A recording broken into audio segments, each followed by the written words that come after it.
ప్రభువునందు ప్రియమైన సహోదరులకు సహోదరీలకు యేసుక్రీస్తు నామమున వందనములు. ఈ రాత్రి కాలము వాక్య కూడికలో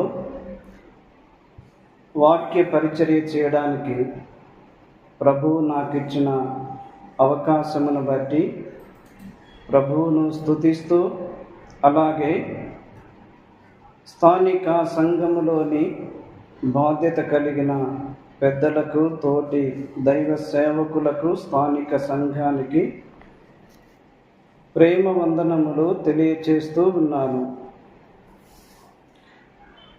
దేవుని గ్రంథములో నుండి ఆదికాండము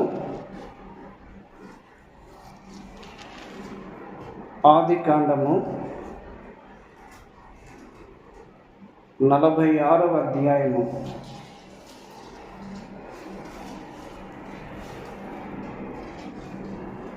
ఆదికాండము 46వ అధ్యాయము 28వ వచనము. అతడు గోషెనుకు త్రోవ చూపుటకు యోసేపు నొద్దకు తనకు ముందుగా యూదాను పంపెను. వారు గోషెను దేశమునకు రాగా 47వ అధ్యాయము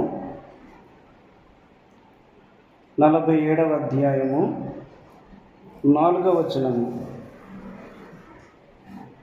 మరియు వారు కనాను దేశమందు కరువు భారముగా ఉన్నందున నీ దాసులకు కలిగి ఉన్న మందలకు మేత లేదు గనుక ఈ దేశములో కొంతకాలం ఉండుటకు వచ్చితిమి.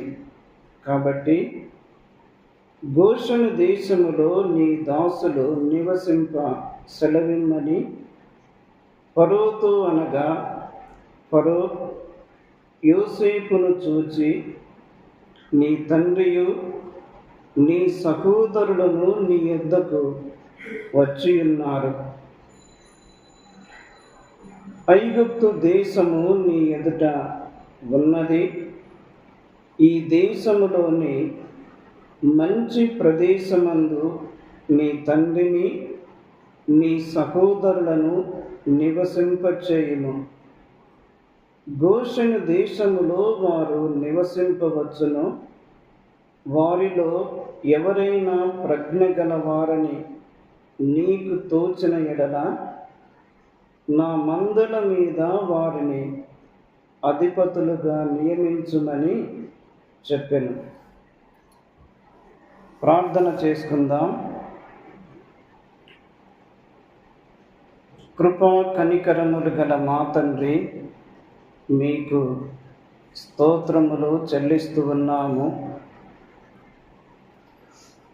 స్థానిక సంఘములో మీరు మాకు ఇచ్చిన వాక్య కూడికను బట్టి మిమ్మల్ని స్తుతిస్తూ ఘనపరుస్తూ ఉన్నాము. నైనా మీ సన్నిధికి సమకూర్చిన ఒక్కొక్కరిని మీరు ఆశీర్వదించండి. మీ గ్రంథములో నుండి మీ మాటలు చదువుకొని ఉండగా మాతో మీరు మాట్లాడండి. మీ వాక్యము ద్వారా మాకు మేలు, క్షేమము, తృప్తి, ఆదరణ మీరు దయచేయమని బలహీనుడనైన నన్ను కనికరించుమని యేసుక్రీస్తు నామమున స్తోత్రములు చెల్లించి వేడుకొనుచున్నాము తండ్రి. ఆమేన్.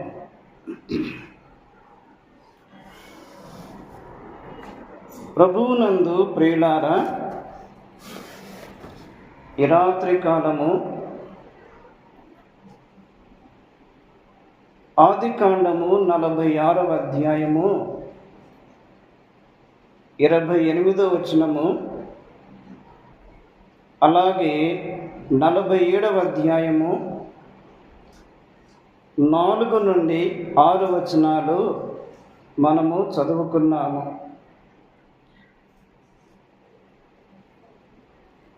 ఆది కాండములో దేవుని ప్రజలైన యాకోబు యొక్క కుటుంబాన్ని మనము చూస్తున్నాము. ఆది కాండము 46వ అధ్యాయములో 34 వచనాలు ఉన్నవి. ఈ 34 వచనాలను 2 భాగాలుగా మనం చేసుకొనవచ్చు. 1 నుండి 27 వరకు ఒక భాగము, 28 నుండి 34 వరకు మరి ఒక భాగము. 1 నుండి 27 వరకు ఒక భాగము, 28 నుండి 34 వరకు రెండవ భాగము. మొదటి భాగములో 1 నుండి 27 వచనాలు యాకోబు కుటుంబము ఐగుప్తుకు ప్రయాణము. యాకోబు కుటుంబము ఐగుప్తుకు ప్రయాణము. 28 నుండి 34 వరకు యాకోబు కుటుంబము గోషను దేశములో స్థిరపడుట. యాకోబు కుటుంబము గోషను దేశములో స్థిరపడుట.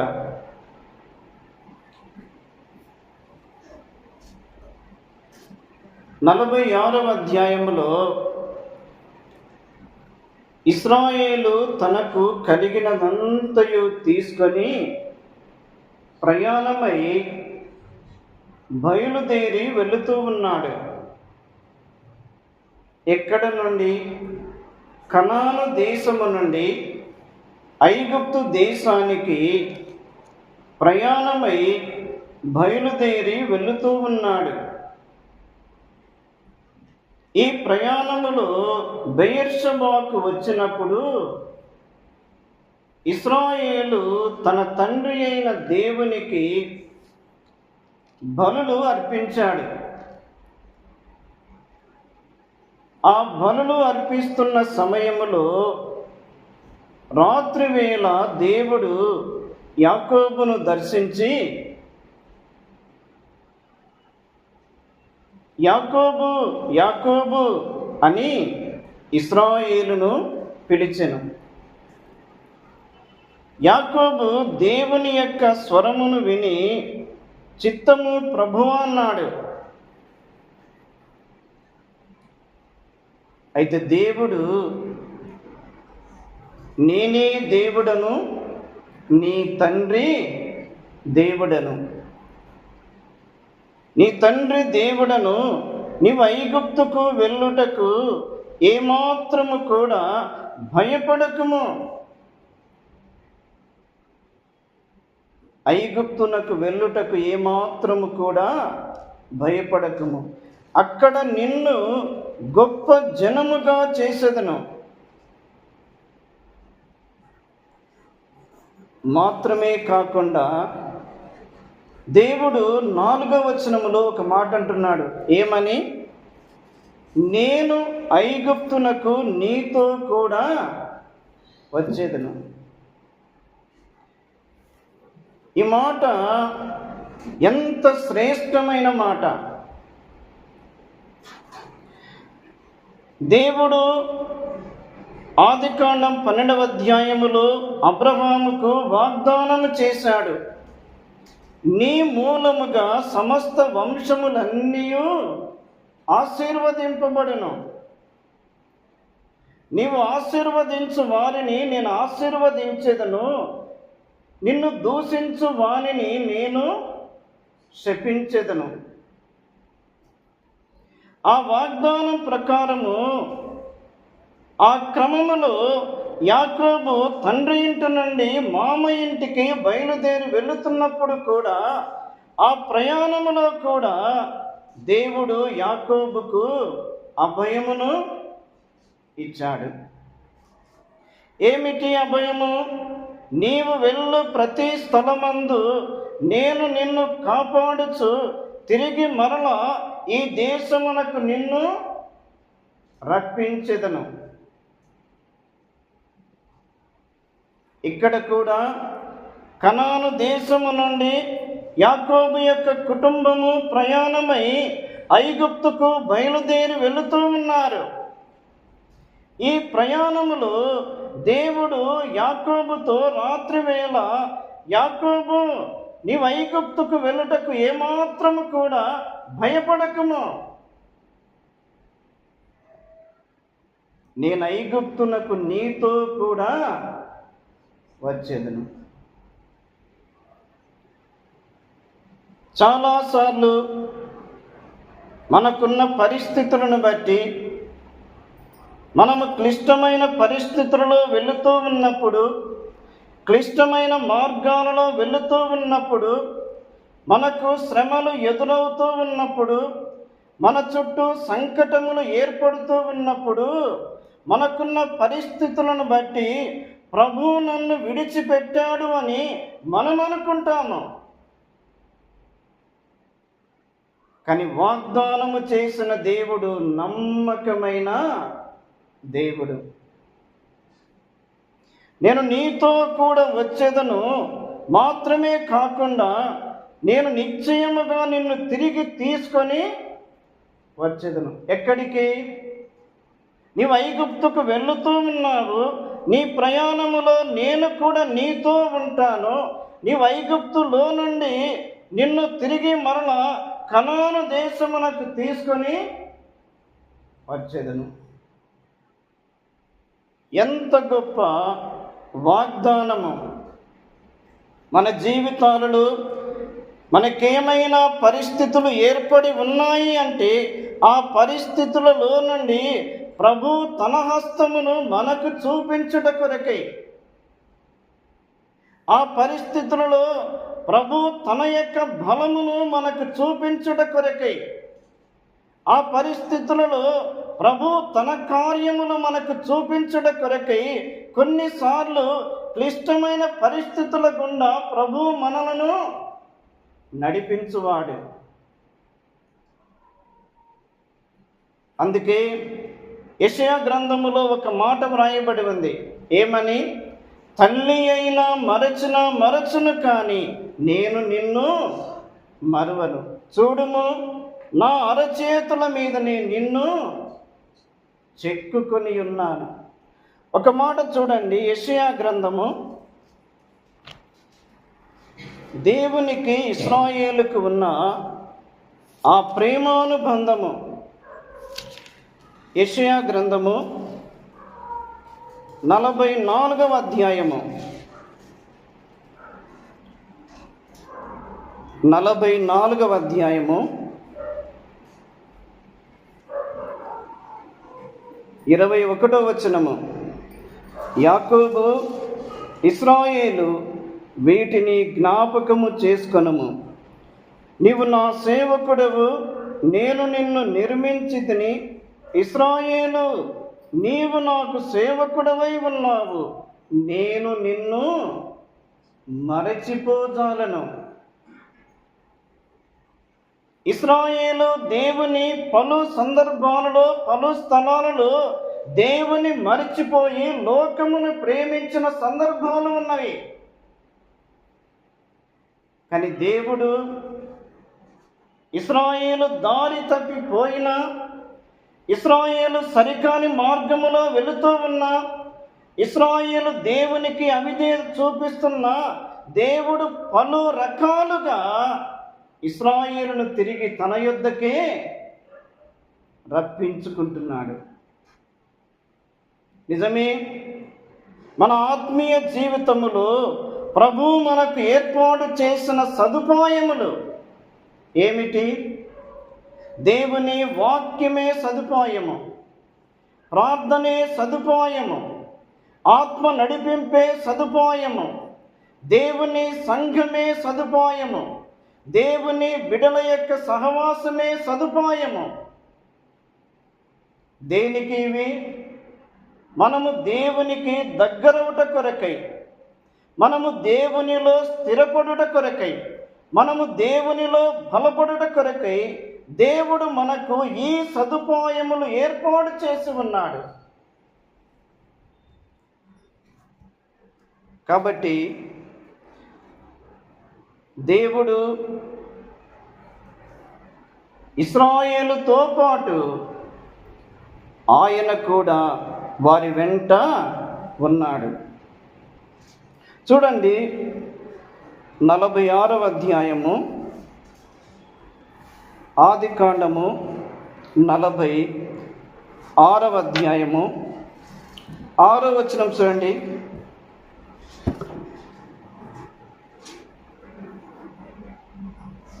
ఆదికాండము 46వ అధ్యాయము 6వ వచనములో, వారు అనగా యాకోబును అతని యావత్తు సంతానమును తమ పశువులను తాము కనానులో సంపాదించిన సంపద యావత్తును తీసుకొని ఐగుప్తునకు వచ్చిరి. 7వ వచనం ఆఖరి వరుసలో, తన యావత్తు సంతానమును ఐగుప్తునకు తనతో కూడా తీసుకొని వచ్చెను.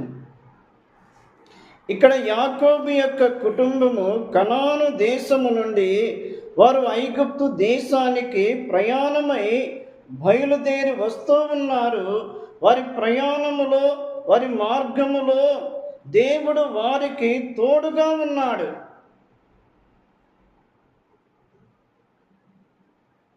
అయితే ప్రియులారా,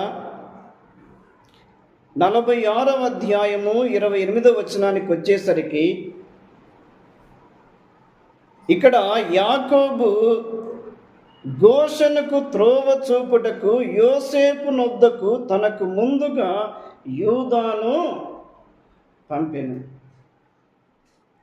యాకోబుకు 12 మంది కుమారులు ఉన్నారు. రూబేను ఉన్నాడు, సిమ్యోను ఉన్నాడు, లేవి ఉన్నాడు, గాదు ఉన్నాడు, ఆషేరు ఉన్నాడు, జెబూలూను ఉన్నాడు, నఫ్తాలి ఉన్నాడు. ఈ 12 మంది కుమారులలో ఎవరిని పంపిస్తున్నాడు యోసేపు నొద్దకు?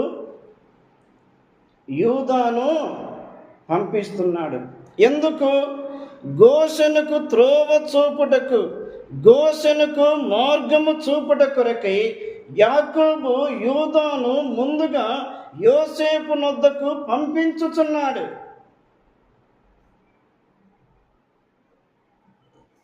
గోషెను దేవుని సంఘమునకు గుర్తు.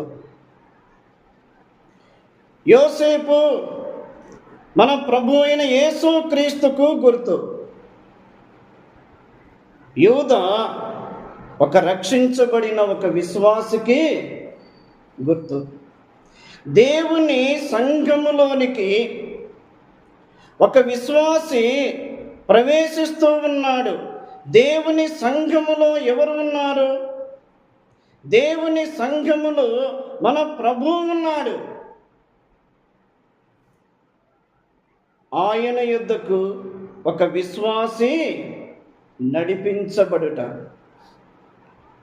యూదా ఎన్నిక చేయబడినవాడు, యూదా ఏర్పాటు చేయబడినవాడు, యూదా ముందుగా పంపబడినవాడు.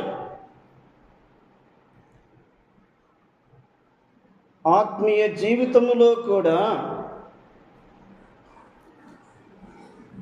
యూదా లాంటి ప్రభువును స్తుతించేవారు, ప్రభువును ఘనపరిచేవారు, ప్రభువును మహిమపరిచేవారు, ప్రభువుకు అవసరమై ఉన్నది. దేవునికి స్తోత్రములు చెల్లిస్తూ ఉన్నాము. ఎందుకు అంటే స్థానిక సంఘములో ప్రభువును స్తుతించే వారిని ప్రభు సిద్ధపరిచి లేపి ఉన్నాడు. ప్రభువుకు స్తుతులు చెల్లించుట, ప్రభువుకు ఆరాధన చెల్లించుట, ప్రభువుకు ఆత్మ సంబంధమైన బలులు అర్పించుట ప్రభువు సిద్ధపరిచి ఉన్నాడు.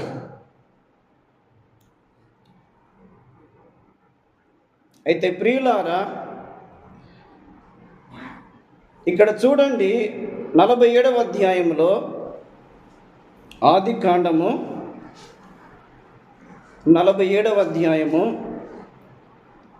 4వ వచనములో, మరియు వారు కనాను దేశమందు కరవు భారముగా ఉన్నందున నీ దాసులకు కలిగి ఉన్న మందలకు మేత లేదు గనక ఈ దేశములో కొంతకాలము ఉండుటకు వచ్చితిమి.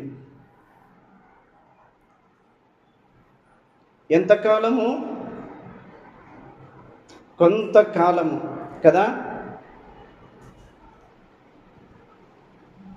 ఇక్కడ యోసేపు తన కుటుంబం అంతటిని ఫరో ఎదుట నిలువబెట్టాడు. అక్కడ వారి జ్ఞాపకం చేయబడుతున్న మాట ఏమిటి అంటే, ఫరోకు మా మందలకు మేత లేదు, కనాను దేశములో కరువు భారముగా ఉన్నది, కాబట్టి ఈ దేశములో కొంతకాలము ఉండుటకు వచ్చితిమి. కొంతకాలము అంటే ఎంతకాలం ఉన్నారు? ఐగుప్తు దేశములో దాదాపుగా 430 సంవత్సరాలు ఉన్నారు. ఐగుప్తు దేశములోనే గోషెను అనే ఒక ప్రత్యేకమైన దేశములో దేవుని చేత ఏర్పరచబడిన యాకోబు యొక్క కుటుంబము వారు నివసిస్తూ ఉండగా, వారు ఐగుప్తు దేశములు ఫరో చేతి క్రింద 430 సంవత్సరాలు వారు దాసులుగా ఉన్నారు.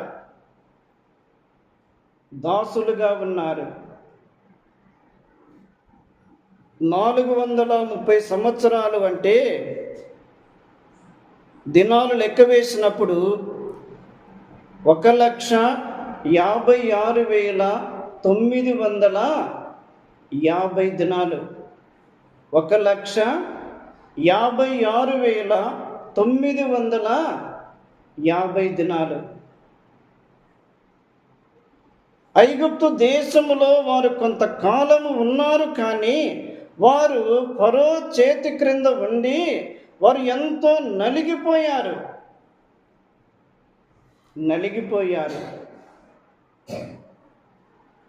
రక్షించబడిన మనము, విమోచించబడిన మనము, సంఘములో చేర్చబడిన మనము, ప్రభువును ఆరాధిస్తున్న మనము, ప్రభు యొక్క పరిచర్యలో ముందుకు సాగి వెళుతున్న మనము, ఈ లోకములో దేవుడు స్వరక్తమిచ్చి సంపాదించిన సంఘములో మనము కొంతకాలము ఉండవలెను. ప్రభు ఎంతవరకు ఉంచుతాడో తెలియదు. కానీ ఐగుప్తు దేశములో వారు 430 సంవత్సరాలు ఉండి, ఐగుప్తు దేశము నుండి వారు వెలుపలికి వచ్చి కొంత దూరం ప్రయాణము చేసిన తరువాత వారి యొక్క అవిధేయతను బట్టి వారు 40 సంవత్సరములు అరణ్యములోనే తిరుగులాడుచూ ఉన్నారు. అయినను ప్రభువు యొక్క ప్రేమ ఎంత గొప్పది, ప్రభువు వారి పట్ల కలిగి ఉన్న ప్రణాళికలు ఎంత గొప్పవి. ప్రభు వారి ఎడల కలిగి ఉన్న దీర్ఘశాంతము ఎంత గొప్పది. మన జీవిత యాత్రలో మనము కొంతకాలము ఈ లోకములో ఉండవలెను. 46వ అధ్యాయము 34వ వచనం చూడండి. ఆదికాండము 46వ అధ్యాయము 34వ వచనములో, మీరు గోషెను దేశమందు కాపురముండునట్లు మా చిన్నతనము నుండి ఇదివరకు నీ దాసులమైన మేమును మా పూర్వీకులను పశువులు గలవారమై ఉన్నామని ఉత్తరమియుడని చెప్పాను. మీరు గోషెను దేశమందు కాపురముండునట్లు.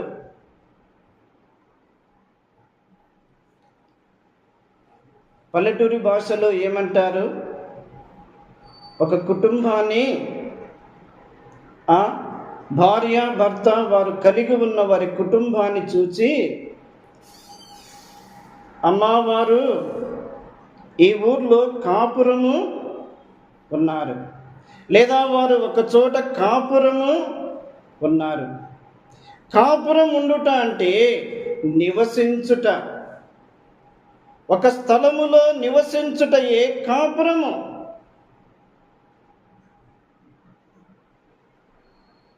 దేవునితో మనము కూడా చేసే నివాసమే ఏమంటారు? చూడండి, ఆ ప్రకటన గ్రంథము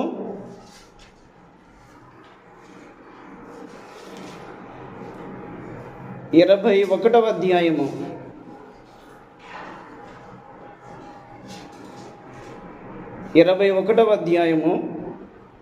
3వ వచనములో, అప్పుడు ఇదిగో దేవుని నివాసం మనుష్యులతో కూడా ఉన్నది, ఆయన వారితో కాపురముండును, వారాయన ప్రజలై ఉందురు, దేవుడు తానే వారి దేవుడై ఉండి వారికి తోడై ఉండను. దేవుడు తన ప్రజలతో కాపురముండుట, దేవుడు తన ప్రజలతో కలిసి సహవాసము చేయుట, దేవుడు తన ప్రజలతో కలిసి నివసించుట, ఇది ఎంత రమ్యమైన విషయము. మన జీవిత యాత్రలో మనము దేవుని సంఘములో చేర్చబడిన మనము ఈ లోకములో కొంతకాలము మనము జీవించాలి. ఈ కొంతకాలమే దేవునికి మనము నమ్మకముగా జీవించాలి. ఉదాహరణకు ఒక మాట జ్ఞాపకం చేసుకుందాం. మత్తయి సువార్త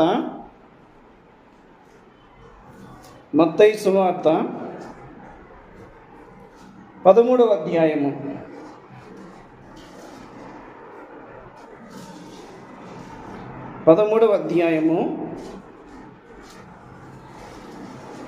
21వ వచనం చూడండి, లేక 20 నుండి, రాతి నేలను విత్తబడిన వాడు వాక్యము విని వెంటనే సంతోషముతో దాని అంగీకరించువాడు, అయితే అతనిలో వేరు లేనందున అతడు కొంతకాలము నిలుచును, కానీ వాక్యము నిమిత్తము శ్రమయైనను హింసయైనను కలుగగానే అభ్యంతరపడును.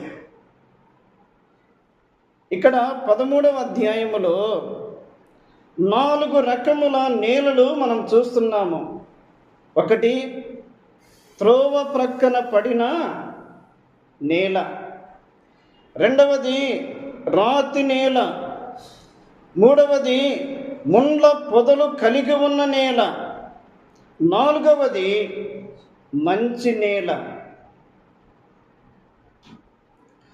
త్రోవ ప్రక్కన విత్తనములు పడుట అంటే వాక్యము వింటున్నాడు, కానీ ఆ వాక్యము హృదయములోనికి వెళ్ళక మునిపే ఆ వాక్యమును దుష్టుడు వచ్చి ఎత్తుకొని పోతున్నాడు. అందుకే జీవితము త్రోవ ప్రక్కన పడిన స్థితి కలిగి ఉన్నాడు. రెండవది రాతి నేలలో విత్తనము పడింది, అయితే అతనిలో వేరు లేనందున కొంతకాలము నిలుచును. రాతి నేల మీద విత్తనాలు పడినప్పుడు ఆ విత్తనాలు కొంతకాలము అక్కడే నిలుస్తాయి, కానీ వేరు మాత్రము క్రిందికి వెళ్ళిపోదు. కారణం, రాతి అడ్డుగా ఉంటుంది. ఆత్మీయ జీవితంలో కూడా కొన్నిసార్లు మన యొక్క ఆత్మ సంబంధమైన వేరులు లోతుగా వెళ్ళకపోతే ఆత్మీయమైన జీవితము ప్రమాదకరమైన స్థితిలోనికి వెళ్ళిపోతుంది. శ్రమలు రాగానే, కష్టములు రాగానే, హింసలు రాగానే, శోధనలు రాగానే, పరీక్షలు రాగానే వెంటనే ప్రభువును విడిచిపెట్టి లోకములోనికి వెళ్ళిపోవుట. కారణం, ఆ వేరు ప్రభువులో లోతుగా వెళ్ళనందున. మన జీవిత యాత్రలు, మన యొక్క వేరులు ఎక్కడి దాకా వెళుతూ ఉన్నాయి? పైననే ఉన్నాయా, లేక లోతుకు క్రమక్రమముగా లోపలికి వెళుతూ ఉన్నాయా? చూడండి, కొలస్సయి పత్రిక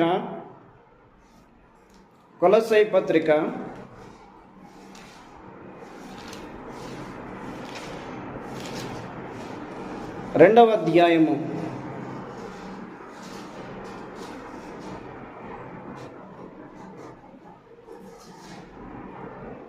2వ అధ్యాయము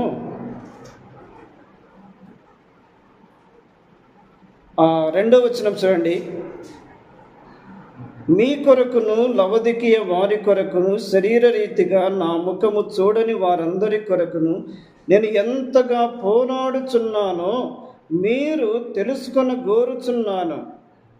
వారు ప్రేమయందు అతుకబడి సంపూర్ణ గ్రహింపు యొక్క సకలైశ్వర్యం కలిగిన వారై దేవుని మర్మమయ్యున్న క్రీస్తును కదా. ఎఫెసీ పత్రిక 3వ అధ్యాయం చూడండి.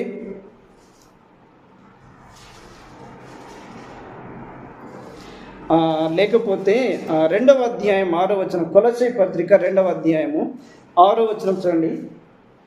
కొలస్సయి పత్రిక 2వ అధ్యాయము 6వ వచనములో, కావున మీరు ప్రభువైన క్రీస్తు యేసును అంగీకరించిన విధముగా ఆయన యందు వేరు పారిన వారై ఇంటి వలె కట్టబడుచు మీరు నేర్చుకొనిన ప్రకారముగా విశ్వాసమందు స్థిరపడుచు.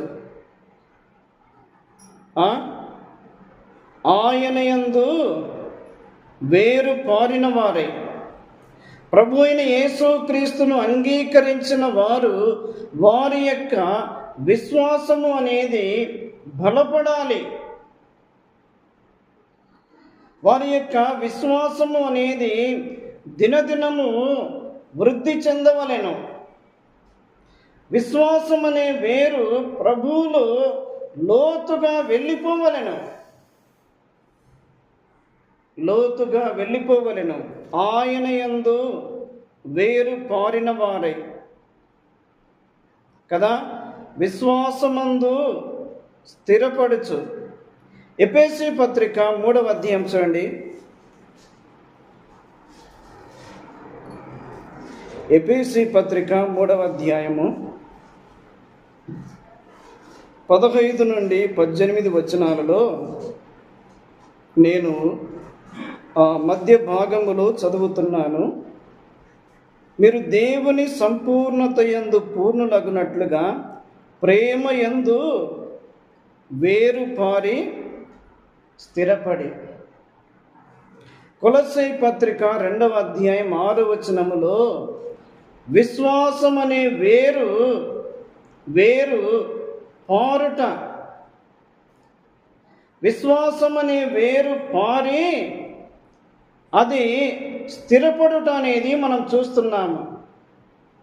ఎఫెసీ పత్రిక 3వ అధ్యాయము 15 నుండి 18 వచనాలలో వారు ప్రేమయందు వేరు పారి స్థిరపడవలనని పౌలు వారి కొరకు ప్రార్థన చేయుచున్నాడు. విశ్వాసం అనే వేరు లోతుగా క్రిందికి దిగవలెను.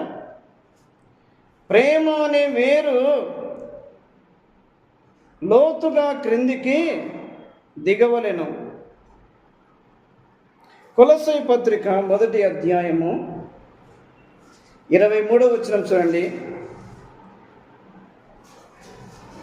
కొలస్సీ పత్రిక 1వ అధ్యాయము 23వ వచనములో, పునాది మీద కట్టబడిన వారే స్థిరముగా ఉండి మీరు విన్నట్టియు ఆకాశము క్రింద ఉన్న సమస్త సృష్టికి ప్రకటింపబడినట్టియు ఈ సువార్త వలన కలుగు నిరీక్షణ నుండి తొలగిపోక విశ్వాసమందు నిలిచి ఉండిన ఎడల ఇది మీకు కలుగును. ఇక్కడ నిరీక్షణ నుండి తొలగిపోకుండా అంటున్నాడు. విశ్వాసం అనే వేరు లోతుగా క్రిందికి దిగవలెను. విశ్వాసం అనే వేరు పారి స్థిరపడవలెను. రెండవదిగా ప్రేమ అనే వేరు లోతుగా దిగవలెను. ప్రేమ అనే వేరు పారి స్థిరపడవలెను. మూడవది నిరీక్షణ నుండి తొలగిపోకుండా. విశ్వాసము, ప్రేమ, నిరీక్షణ, ఈ మూడింటిలో నిలుచున్నది ఏది? ఈ మూడింటిలో శ్రేష్టమైనది ప్రేమయే. ఈ మూడింటిలో నిలుచున్నది ప్రేమయే. మనము ప్రభువును ప్రేమిస్తూ ఉన్నప్పుడు మనము ప్రభువుకు దగ్గరవుతాము. మనము ప్రభువును ప్రేమిస్తున్నప్పుడు మన యొక్క విశ్వాసం అనే వేరు కూడా లోపలికి దిగుతూ ఉంటుంది. మనం ప్రభువును ప్రేమిస్తూ ఉన్నప్పుడు ప్రేమ అనే వేరు కూడా లోపలికి దిగుతూ ఉంటుంది. మనం ప్రభువును ప్రేమిస్తున్నప్పుడు నిరీక్షణ విషయములో ఏమాత్రము కూడా సందేహము ఉండదు. ప్రభువును ప్రేమించకుండా లోకమును ప్రేమించుచున్నప్పుడు, లోక సంబంధమైన వాటిని ప్రేమించుచున్నప్పుడు, లోక సంబంధమైన వాటికి ప్రాముఖ్యతను ఇస్తున్నప్పుడు దుష్టుడు వెంటనే విశ్వాసము విషయములో సందేహము కలిగిస్తాడు. ప్రభువు యొక్క ప్రేమ విషయములో సందేహము కలిగిస్తాడు. కలిగి ఉన్న నిరీక్షణ విషయములో సందేహమును కలిగిస్తాడు. అందుకే అపోస్తలుడైన పౌలు తెస్సలోనికీయులకు రాసిన మొదటి పత్రికలో ఏమన్నాడో చూడండి, చదువుకొని మనం ముగించుకుందాం.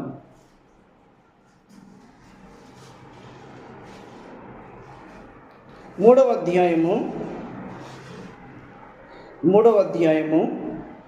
9-10 వచనాలలో అక్కడ, మేము మీ ముఖము చూచి మీ విశ్వాసములో ఉన్న లోపమును తీర్చున్నట్లు అనుగ్రహించుమని రాత్రింబగలు అత్యధికముగా దేవుని వేడుకొనుచుండగా. తిమోతి పౌలు యొద్దకు వెళ్ళి సమాచారం ఇచ్చాడు. తెస్సలోనికలో ఉన్న వారి యొక్క వారి విశ్వాసములో ఉన్న లోపమును గూర్చి తిమోతి పౌలుకు జ్ఞాపకము చేసినప్పుడు పౌలు వారి విశ్వాసములో ఉన్న లోపము తీర్చబడినట్లు పౌలు తనతో పాటు ఉన్నవారు కూడా రాత్రింబగలు దేవునికి వేడుకున్నారు.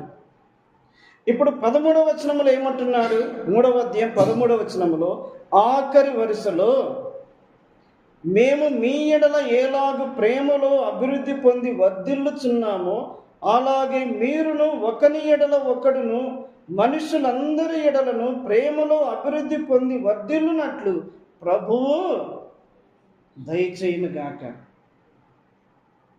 నిజమే, ఒకరి పట్ల ఒకరికి ఆ ప్రేమానుబంధం ఏర్పడినప్పుడు, ఆ ప్రేమానుబంధములో ఒకరి పట్ల ఒకరికి నమ్మకము ఉన్నప్పుడు ఆ ప్రేమ ఎలాగుంటుంది? చాలా స్ట్రాంగ్గా ఉంటుంది.